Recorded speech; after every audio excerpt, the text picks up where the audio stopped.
BPO ग्राम पंचायत अधिकारी के लिए हमारा जो ग्रामीण विकास है उसको देखते हैं। पहला टॉपिक है इसका पंचायती व्यवस्था का इतिहास तथा उसके संबंध में संवैधानिक उपबंध। परिचय देखते हैं हम लोग।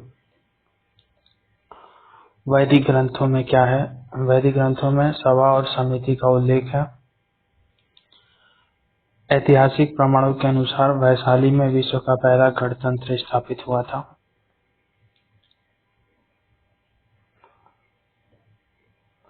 मौर्य काल में यूनानी राजदूत मेगास्थनीज ने 30 सदस्यों की 6 समितियों वाली एक नगर सभा का उल्लेख किया था, जो पाटलिपुत्र का संचालन करती थी। चोल साम्राज्य में भी वार्डों तथा उपसमितियों के साथ परिषदें होती थी, जो प्रशासन में विवादित मामलों तथा सामाजिक कार्यों के प्रबंधन में महत्वपूर्ण भूमिका अदा करती थी। स्थानीय स्वशासन के दौर पर उर जो साधारण गांव की ग्राम सभा थी तथा सभा वरिष्ठ ब्राह्मणों की सभा थी, विद्यमान थी। आधुनिक भारत में लोकतांत्रिक विकेंद्रीकरण, ग्रामीण स्थानीय स्वशासन बलवंतराय मेहता की सिफारिश से और शहरी स्थानीय स्वशासन का जनक या शिल्पीकार लॉर्ड रिपन को माना जाता है, जबकि ग्रामीण स्थानीय स्वशासन का शिल्पीकार बलवंतराय मेहता को माना जाता है।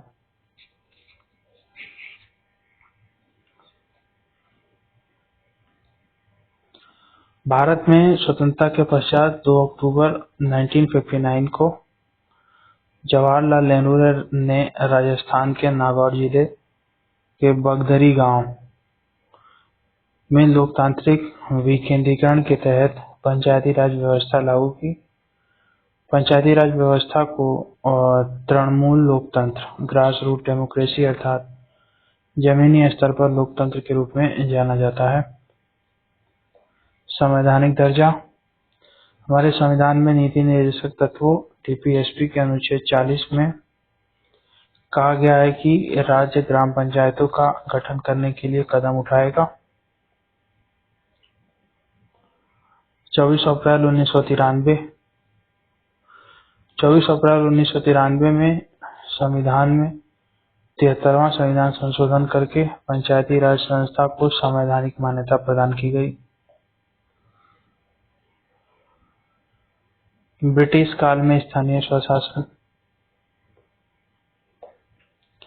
1857 की क्रांति के बाद भारत के शासन का नियंत्रण ब्रिटिश क्राउन के हाथों में आ गया और फिर धीरे धीरे स्थानीय स्वशासन को प्रारंभ करने का दौर शुरू हुआ। सर्वप्रथम 1864 में भारत सरकार के एक प्रस्ताव द्वारा स्थानीय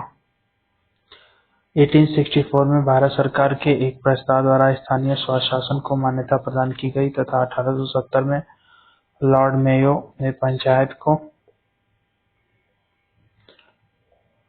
1864 में भारत सरकार के एक प्रस्ताव द्वारा स्थानीय स्वशासन को मान्यता प्रदान की गई तथा 1870 में लॉर्ड मेयो ने पंचायतों को कार्यात्मक व वित्तीय सहायता प्रदान की। 1882 में तत्कालीन वायसराय लॉर्ड रिपन ने स्थानीय स्वशासन के लिए एक प्रस्ताव पारित किया, जिसके द्वारा पूरे देश में उपखंड अथवा तालुका बोर्ड तथा जिला बोर्ड स्थापित करने का सुझाव दिया गया। इस प्रस्ताव को स्थानीय स्वशासन का मैग्ना कार्टा कहा गया, जो कि 1882 में आया था। लॉर्ड रिपन ने स्थानीय नगर प्रशासनिक निकाय की स्थापना करवाई तथा उन्हें नगरीय प्रशासन से संबंधित महत्वपूर्ण विषय दिए। इस प्रयास के कारण ही रिपन को स्थानीय स्वशासन का जनक कहा जाता है। 1919 में भारत सरकार अधिनियम के अंतर्गत प्रथम बार स्थानीय स्वशासन को केंद्र से हटाकर राज्य सूची का विषय बनाया गया। 1926 में स्थानीय स्वशासन के लिए अखिल भारतीय स्थानीय स्वशासन संस्था की स्थापना की गई। 1935 में भारत सरकार अधिनियम के अंतर्गत स्वशासन का विषय पूरी तरह राज्य का विषय बना दिया गया। मेटकॉफ के द्वारा पंचायतों को लिखित चार्ल्स मेटकॉफ के द्वारा पंचायतों को लिटिल रिपब्लिक नाम दिया गया। स्वतंत्रता प्राप्ति के पश्चात स्थानीय स्वशासन पंचायती राज को राज्य की नीति निर्देशक तत्व डीपीएसपी में अनुच्छेद 40 के अंतर्गत शामिल कर लिया गया, जिसमें कहा गया कि राज्य ग्राम पंचायतों के गठन के लिए कदम उठाएगा और उन्हें अधिकार व शक्तियां प्रदान करेगा। अनुच्छेद 40 में स्वतंत्रता के बाद केंद्र में पंचायती राज एवं सामुदायिक विकास मंत्रालय की स्थापना की गई। सुरेंद्र कुमार डे प्रथम पंचायती राज मंत्री बने।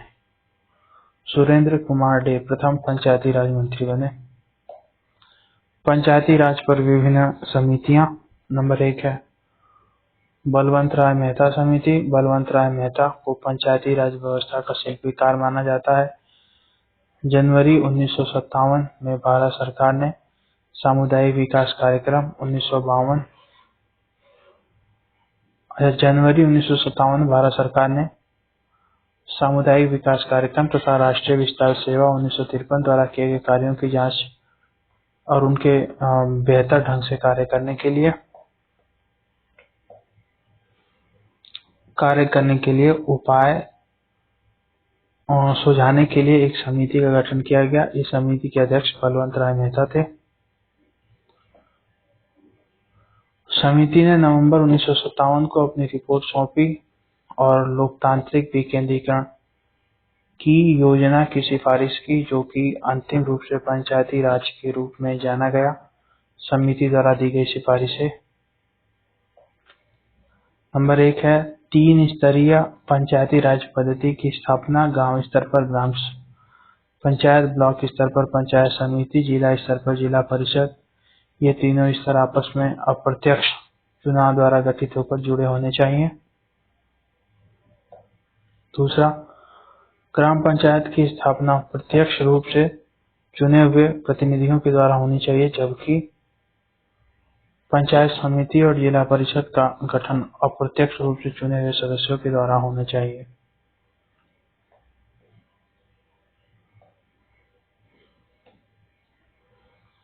सभी योजना और विकास के कार्य इन निकायों को सौंपे जाने चाहिए। पंचायत समिति को कार्यकारी निकाय तथा जिला परिषद को सलाहकारी, समन्वयकारी और पर्यवेक्षक निकाय होने चाहिए। जिला परिषद का अध्यक्ष जिलाधिकारी होना चाहिए। इन लोकतांत्रिक निकायों में शक्ति तथा उत्तरदायित्व का वास्तविक स्थानांतरण होना चाहिए।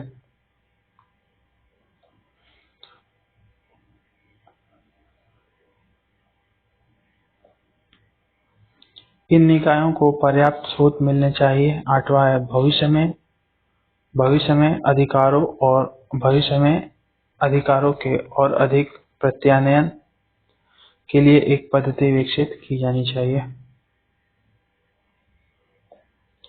समिति की सिफारिशों को राष्ट्रीय विकास परिषद द्वारा जनवरी 1958 में स्वीकार किया गया। परिषद ने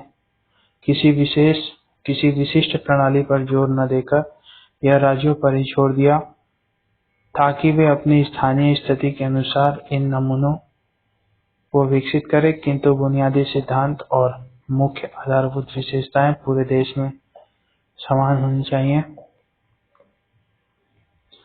राजस्थान के बाद पंचायती राज व्यवस्था अपनाने वाला दूसरा राज्य आंध्र प्रदेश बना। इसके बाद अधिकांश राज्यों ने इस योजना को प्रारंभ किया,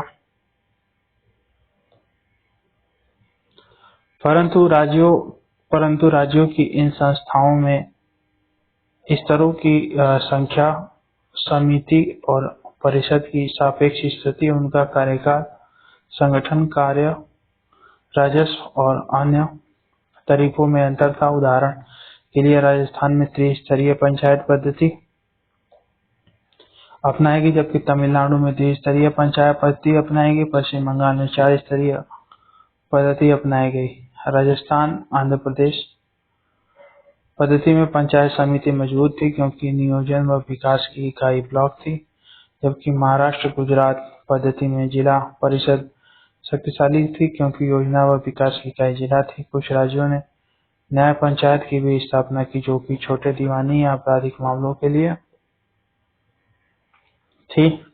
अब अध्ययन दल तथा समितियां, इसको हम लोग देखेंगे अगले में। कुछ इससे रिलेटेड कुछ क्वेश्चंस हैं। निम्नलिखित में से कौन सा विकल्प सही है? सर्वप्रथम लॉर्ड रिपन द्वारा पंचायत राज को वित्तीय सहायता प्रदान की गई। 1928 में अखिल भारतीय स्वतंत्र संस्था का 28 ने 1926 है। ओनली वन सही होगा इसका।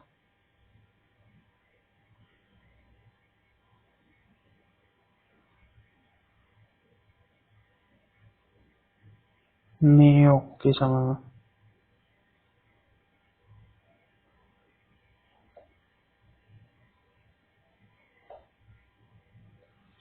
भारत में सबसे पहले पंचायती राज व्यवस्था किस ग्राम में स्थापित की गई? तो बगदरी गांव में। निम्नलिखित में से किसे भारत में पंचायती राज व्यवस्था का शिल्पकार कहा गया? बलवंत राय मेहता को। बलवंत राय मेहता समिति की सिफारिश के अनुसार निम्नलिखित कथनों पर विचार कीजिए। पंचायत समिति को कार्यकारी निकाय होना चाहिए, सही बात है। जिला परिषद को सलाहकारी और पर्यवेक्षक होना चाहिए, यहाँ पे भी दोनों सही हैं। पहला और दूसरा दोनों बोथ 1 and 2 करेक्ट। निम्नलिखित में से कौन सा कथन गलत है?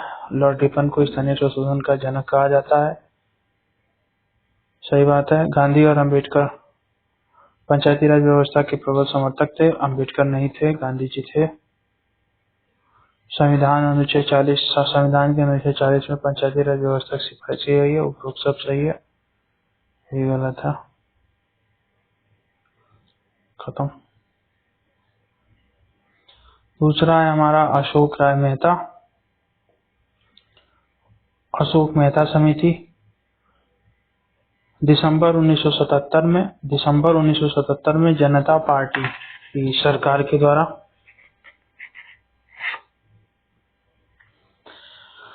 दिसंबर 1977 में जनता पार्टी की सरकार ने अशोक मेहता की अध्यक्षता में पंचायती राज संस्थाओं पर एक समिति गठित की। इसने अगस्त 1978 में अपनी रिपोर्टें प्रस्तुत की। 77 में 78 में रिपोर्ट प्रस्तुत की। क्या थी? प्रमुख सिफारिशें। नंबर 1, द्विस्तरीय पंचायती राज पद्धति, जिला परिषद। द्विस्तरीय पंचायती राज पद्धति। नंबर 1 है जिला परिषद, जिला स्तर पर और उससे नीचे मंडल में 15,000 से 20,000 जनसंख्या वाले गांवों में मंडल स्तर होनी चाहिए। दूसरा, राज्य स्तर से नीचे लोक निरीक्षण में विकेंद्रीकरण एवं जिला ही प्रथम बिंदु होना चाहिए। जिला परिषद कार्यकारी निकाय होना चाहिए। पंचायती चुनाव में सभी स्तर पर राजनीतिक पार्टियों की आधिकारिक भागीदारी हो, ये अशोक मेहता ने कहा। अपने आर्थिक स्रोतों के लिए पंचायती संस्थाओं के पास कराधान की अनिवार्य शक्ति हो। जिला स्तर के अभिकरण और विधायकों से बनी समिति द्वारा संस्था का नियमित सामाजिक लेखा परीक्षण होना चाहिए। राज्य के मुख्य चुनाव अधिकारी द्वारा मुख्य चुनाव आयुक्त के परामर्श से पंचायती राज चुनाव कराए जाने चाहिए। पंचायती राज संस्थाओं के मामले की देखरेख के लिए राज्य मंत्री पंचायती राज संस्थाओं के मामलों की देखरेख के लिए राज्य मंत्रिपरिषद में एक मंत्री की नियुक्ति भी होनी चाहिए। जनसंख्या के आधार पर अनुसूचित जाति व जनजाति के लिए स्थान आरक्षित होने चाहिए। पंचायती राज संस्थाओं को संवैधानिक मान्यता दी जानी चाहिए। अगला है GV राव समिति। तो ग्राम विकास एवं गरीबी उन्मूलन कार्यक्रम की समीक्षा के लिए योजना आयोग द्वारा 1985 में GV राव की अध्यक्षता में एक समिति का गठन किया गया था।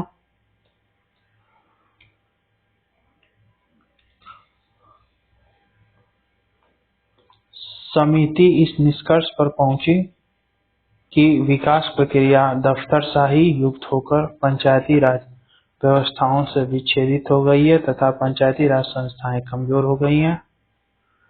85 में दिए थे। इनकी प्रमुख सिफारिशें क्या है GV राव की? नंबर 1 है जिला स्तरीय निकाय अर्थात जिला परिषद को लोकतांत्रिक विकेंद्रीकरण में सर्वाधिक महत्वपूर्ण स्थान देना चाहिए। इन्होंने कहा जिला परिषद को सर्वाधिक महत्वपूर्ण स्थान मिलना चाहिए। फिर एक जिला विकास आयुक्त के पद का सृजन किया जाना चाहिए। इससे जिला परिषद के मुख्य कार्यकारी अधिकारी के रूप में कार्य करना चाहिए तथा उसे जिला स्तर के सभी विकास विभागों का प्रभारी होना चाहिए। पंचायती राज संस्थाओं में नियमित निर्वाचन होने चाहिए। LM सिंघवी समिति 1986। LM सिंघवी समिति 1986 में राजीव गांधी सरकार ने लोकतांत्रिक LM सिंघवी 86 में राजीव गांधी सरकार ने लोकतांत्रिक विकास के लिए पंचायती राज संस्थाओं का पुनरुद्धार पर एक अवधारणा पत्र तैयार करने के लिए एक समिति का गठन LM सिंघवी की अध्यक्षता में किया। इनकी प्रमुख सिफारिशें क्या थी?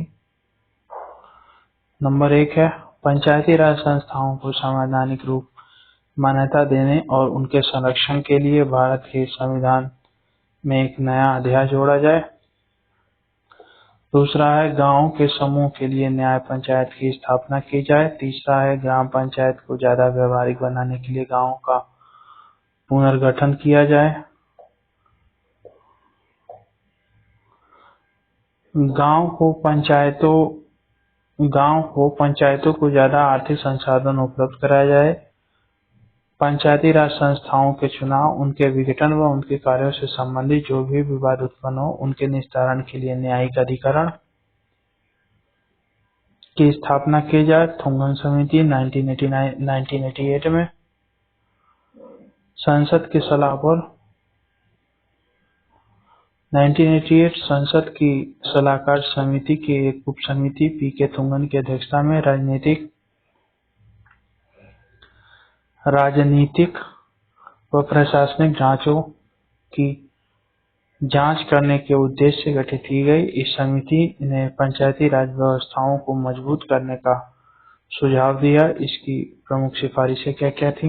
नंबर 1 पंचायती राज संस्थाओं को संवैधानिक मान्यता प्राप्त होनी चाहिए। नंबर 2 गांव, प्रखंड, जिला स्तर पर त्रिस्तरीय पंचायती राज की व्यवस्था होनी चाहिए।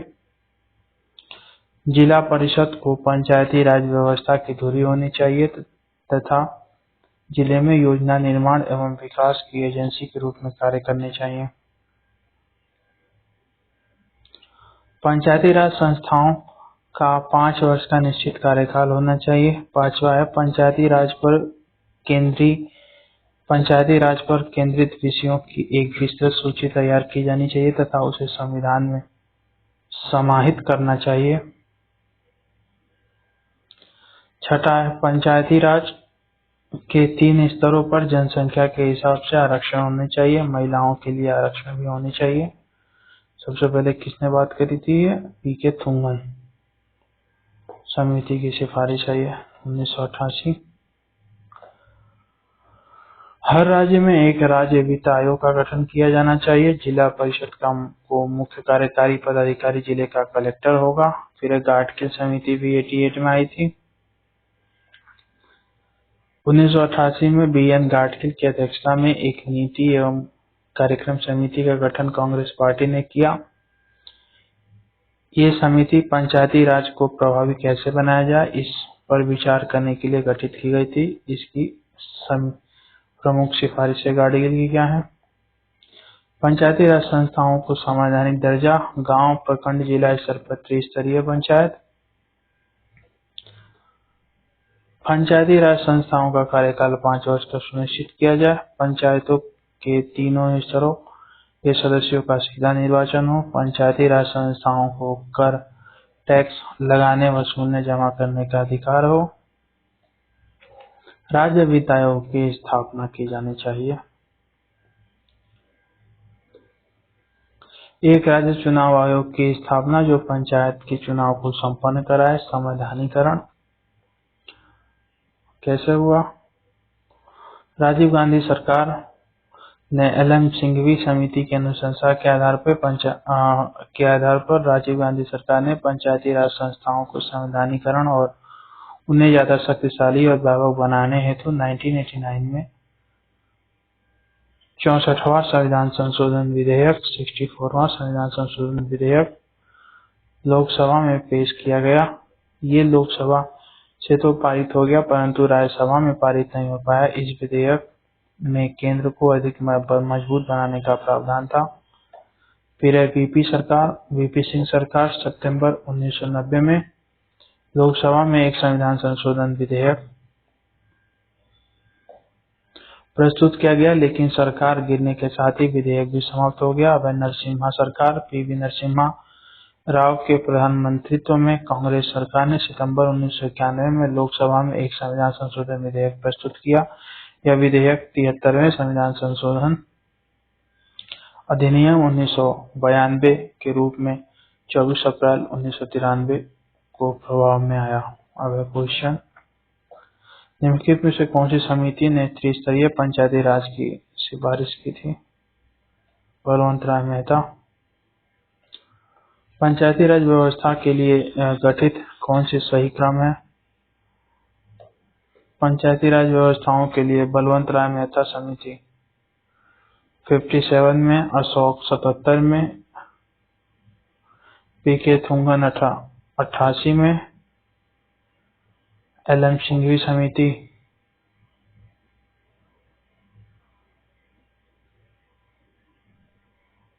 यही है।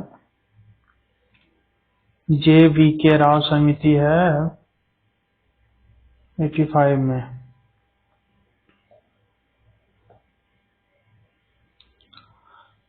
निम्नलिखित में से किस समिति ने पंचायत के तीनों स्तरों के सदस्यों का प्रत्यक्ष निर्वाचन होने की बात की थी? प्रत्यक्ष निर्वाचन तो यही है, बलवंत राय मेहता समिति।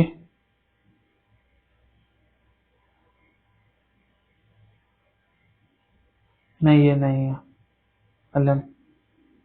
सिंघवी है शायद।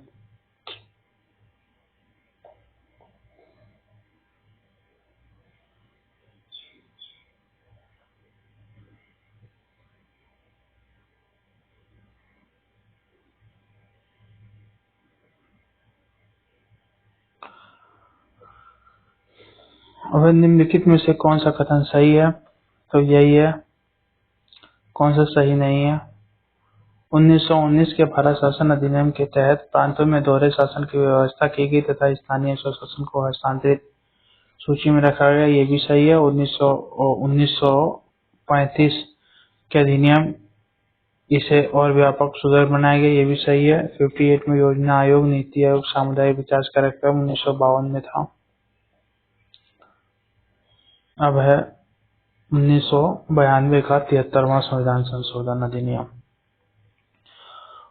वर्ष 1993 में संविधान के 73वें संशोधन द्वारा पंचायती राज व्यवस्था को संवैधानिक मान्यता मिली।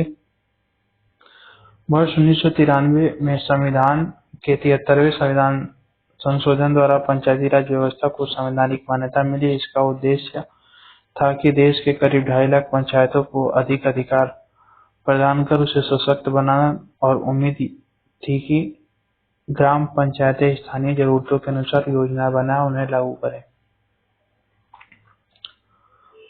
वह 73वां संविधान संशोधन अधिनियम 1992 तत्कालीन प्रधानमंत्री पी.वी. नरसिम्हा राव के कार्यकाल में हुआ।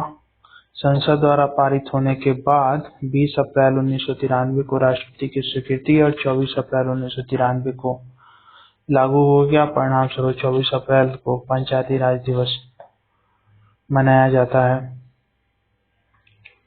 इसके बाद संविधान में भाग 9 जोड़ा गया। मूल संविधान में भाग 9 के अंतर्गत पंचायती राज से संबंधित उपबंधों की चर्चा अनुच्छेद 243 में की गई थी। भाग 9 में पंचायतें नामक शीर्षक के तहत अनुच्छेद 243 से 243 ओए तक पंचायती राज से संबंधित उपबंध है। 73वें संविधान संशोधन के द्वारा 11वीं अनुसूची जोड़ी गई। इसके तहत पंचायतों के अंतर्गत 29 विषयों की सूची की व्यवस्था की गई थी। अब 11वीं अनुसूची में शामिल विषय अनुच्छेद 243 जी से संबंधित।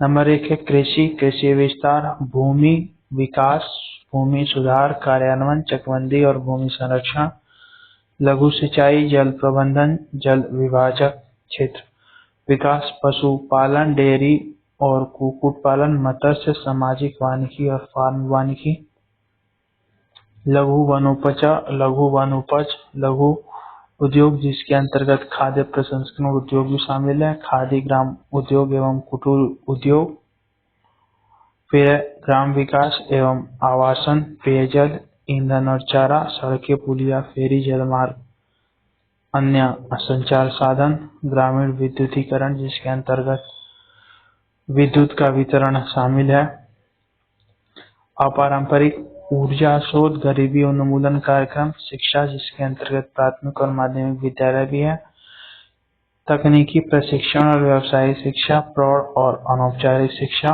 फिर है पुस्तकालय, सांस्कृतिक क्रियाकलाप,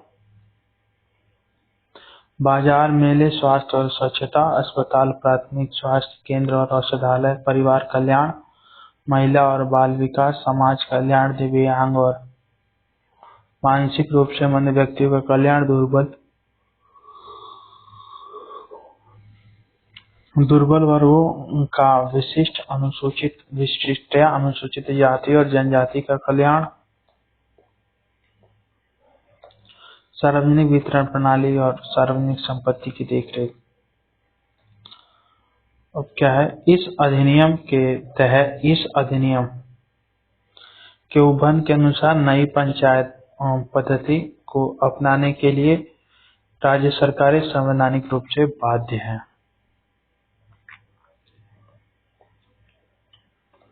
इस अधिनियम के उपबंधों को 2 हिस्सों में बांटा जा सकता था, अनिवार्य उपबंध और स्वैच्छिक उपबंध।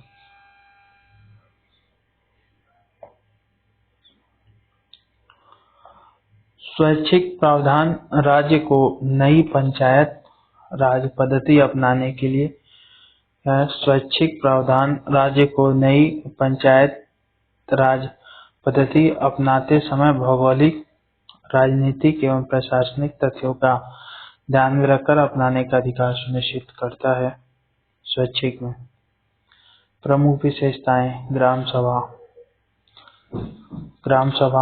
सभा गांव स्तर पर गठित पंचायत क्षेत्र में पंजीकृत मतदाताओं की एक ग्राम स्तरीय सभा है। यह उन शक्तियों का प्रयोग करेगी और ऐसे कार्य निष्पादित कर सकती है जो राज्य के विधानमंडल द्वारा निर्धारित किए गए हैं। त्रिस्तरीय प्रणाली, इस अधिनियम में सभी राज्यों के लिए त्रिस्तरीय प्रणाली का प्रावधान किया गया है, अर्थात ग्राम, माध्यमिक और जिला स्तर पर पंचायत। यह अधिनियम पूरे देश में पंचायती राज संरचना में समरूपता लाता है। फिर भी ऐसा राज्य जिसकी जनसंख्या 20 लाख से ऊपर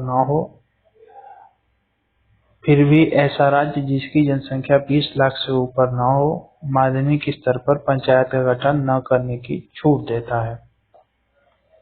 सदस्यों एवं अध्यक्षों का चुनाव, ग्राम, माध्यमिक तथा जिला स्तर पर पंचायतों के सभी सदस्य लोगों द्वारा सीधे चुने जाएंगे।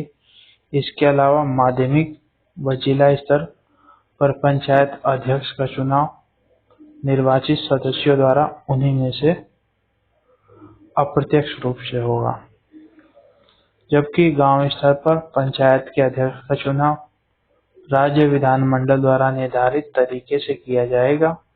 किसी पंचायत के अध्यक्ष अथवा पंचायत के अन्य सदस्यों जो कि प्रत्यक्ष अथवा अप्रत्यक्ष रूप से निर्वाचित हुए हैं, वो पंचायत की बैठकों में मत देने का अधिकार है।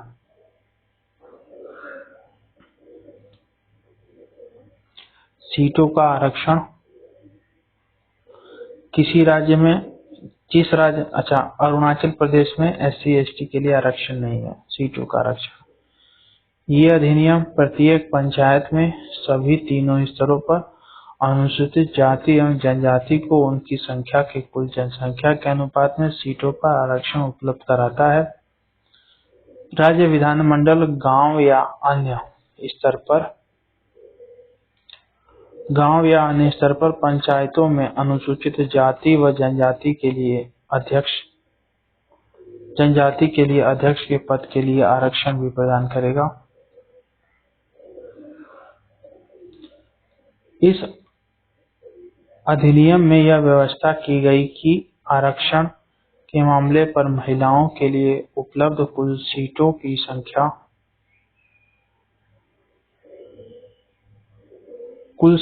संख्या इसमें वह संख्या भी शामिल है जिसके तहत SC/ST की महिलाओं को आरक्षण दिया जाता है 1/3 से कम न हो। इसके अतिरिक्त पंचायतों में अध्यक्ष व अन्य पदों के लिए हर स्तर पर महिलाओं के लिए आरक्षण 1/3 से कम नहीं होगा। यह अधिनियम विधानमंडल को इसके लिए अधिकृत करता है कि वह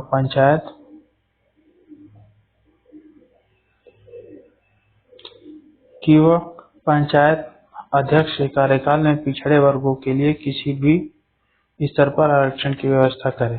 पंचायतों में अनुसूचित जाति के आरक्षण का प्रावधान अरुणाचल प्रदेश में लागू नहीं है।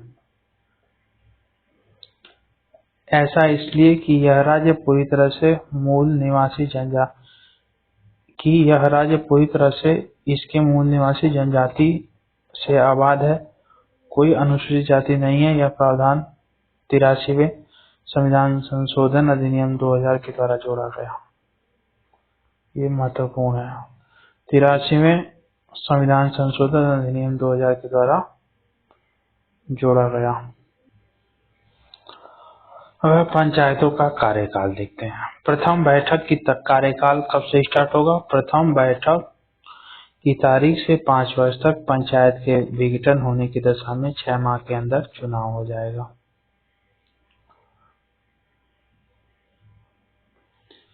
एक भंग पंचायत के स्थान पर गठित पंचायत जो भंग पंचायत की शेष अवधि के लिए गठित की गई है, वह भंग पंचायत की शेष अवधि तक ही कार्य करेगी। कोई भी व्यक्ति जो पंचायत का सदस्य नहीं बन पाएगा, वह निम्न प्रकार से अनर्ह होगा, मतलब अयोग्य होगा। नंबर 1 है राज्य विधानमंडल के लिए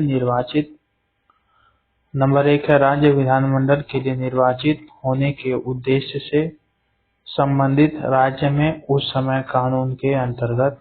दूसरा है राज्य विधानमंडल द्वारा बनाए गए किसी भी कानून के अंतर्गत, लेकिन किसी भी व्यक्ति को इस बात पर योग्य नहीं घोषित किया जाएगा कि वह 25 वर्ष से कम आयु का है यदि वह 21 वर्ष की आयु का है। अयोग्यता संबंधी सभी प्रश्न राज्य विधानमंडल द्वारा निर्धारित प्राधिकारी को संदर्भित किए जाएंगे। राज्य निर्वाचन आयोग चुनावी प्रक्रिया की तैयारी के देखरेख, निर्देशन, मतदाता सूची तैयारी करने पर नियंत्रण और पंचायतों के सभी चुनावों को संपन्न कराने की शक्ति राज्य निर्वाचन आयोग में निहित होगी।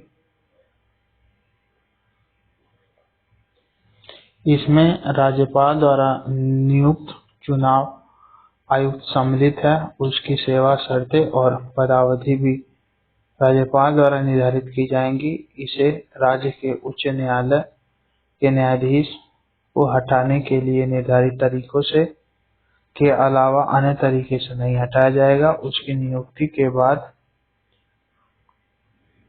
उसकी सेवा शर्तों में ऐसा कोई परिवर्तन नहीं किया जाएगा जिससे उसका नुकसान हो।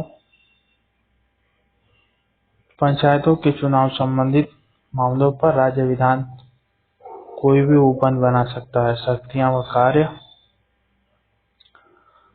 राज्य विधानमंडल पंचायतों को आवश्यकतानुसार ऐसी शक्तियां व अधिकार दे सकता है जिससे कि वह स्वशासन संस्थाओं के रूप में कार्य करने में सक्षम हो। वैध राज्य विधानमंडल निम्न अधिकार रखता है। नंबर 1, पंचायतों को उपयुक्त कर शुल्क लगाने और उनके संग्रहण के लिए प्राधिकृत कर सकता है। राज्य विधानमंडल और राज्य सरकार द्वारा आरोपित और संग्रहित कर, चुंगी, मार्ग और शुल्क पंचायत को सौंपे जा सकते हैं। राज्य की समेकित निधि से पंचायतों को अनुदान सहायता देने के लिए उपबंध करेगा। निधियों के गठन का उपबंध करेगा जिससे पंचायत को दिया गया सारा धन जमा होगा राज्य वित्त आयोग की स्थापना। राज्य वित्त आयोग का मुख्य कार्य पंचायतों को धन आवंटित करने की सिफारिश करना है। संविधान में अनुच्छेद 243 आई